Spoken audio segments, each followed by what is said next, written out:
boreal caribou are an indicator species for the overall health of the boreal forests. Their decline is considered to be the canary in the mine, an indication that the boreal forest ecosystem is degrading. It has long been understood that this ecosystem is important not only to the health of caribou, but for our air, water, climate, and our economy. Caribou populations trends indicate that the species is declining across Canada. In Quebec, for example, the majority of 10 populations are in decline. In 2023, the Quebec government estimated that the provincial population is fewer than 7,400 individuals, a marked decrease over the past 10 years. Two of those populations, Val-d'Or and Charlevoix, are now maintained in year-round pens with populations of 9 and 39 caribou, respectively. The population in Pipmuacan declined by 24% between 2012 and 2020. Without urgent action, there's a high risk that all these populations will no longer exist in the wild. And without an adequate plan, that they are fated to stay in pens for the rest of their lives. That is not acceptable. Thank you, Minister, for being here. I'm going to ask my questions in English, mais tu veux parler à moi en français si tu veux.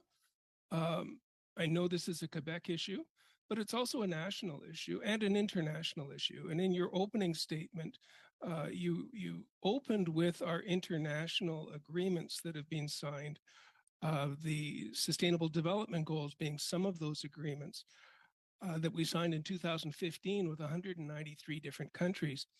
Given your legal obligations under the Species at Risk Act, it wasn't your decision, was it, to propose the emergency order?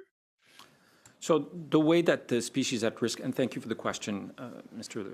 Longfield, the way that the Species at Risk Act works is if the experts from Environment and Climate Change Canada come to the conclusion that a province is not doing enough work to protect the habitat of a species that is endangered, then once this determination has been made, I have a legal obligation to make a recommendation to the Cabinet for an emergency order.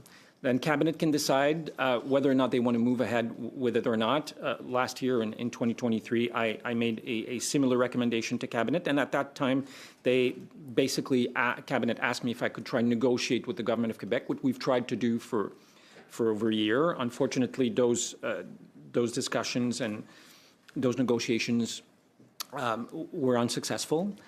Which is why I had to go back to Cabinet to ask again for an emergency order, which was granted this time. So it's a Cabinet decision. It's not an Environment Minister decision. It's a Cabinet decision.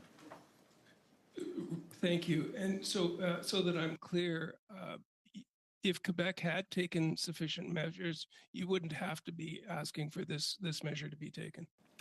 Merci. Et je vais quand même répondre en français. Je pense que c'est important.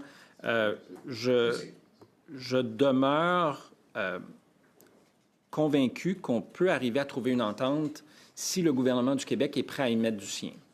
Québec s'est engagé dans une lettre ouverte avec nous à la fin de 2022 pour dire nous allons présenter un plan pour le rétablissement du caribou, un plan qui se fait attendre depuis 2016 quand même.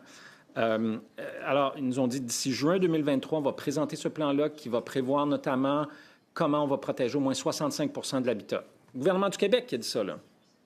Et là, on est en 2024, en septembre 2024, et on n'a toujours pas ce plan-là. Alors, si le gouvernement du Québec décide d'aller de l'avant avec le plan comme il s'était engagé à le faire, je me ferai un plaisir de retourner au gouverneur en conseil et dire nous n'avons plus besoin d'aller de l'avant avec le décret d'urgence. Thank you. That was the next question on my mind. So it's a temporary order that's in place only for as long as it needs to be in place.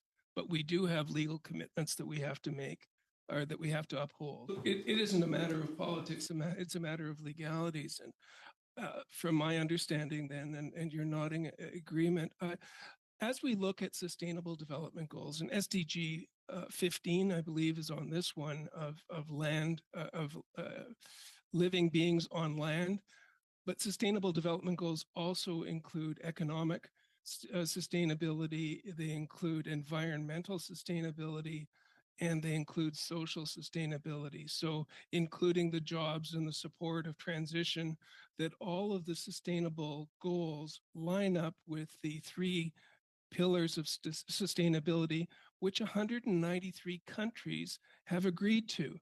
And it seems to me that's not as much of the conversation as it potentially should be, that when the countries got together at the United Nations, 193 signed on to how are we as a planet going to approach sustainability. The caribou fall into this discussion, but so do the workers. Could you expand on that just a bit for the committee, please? Yes, absolutely. And we publish an annual report on how we're moving forward on the implementation of our Sustainable Development Goals in Canada. And what you said was reinforced by the Montreal Kunming Agreement in 2022, the Kunming-Montreal Agreement on biodiversity, where 193 countries, and as I said in my introductory remarks, the government of Quebec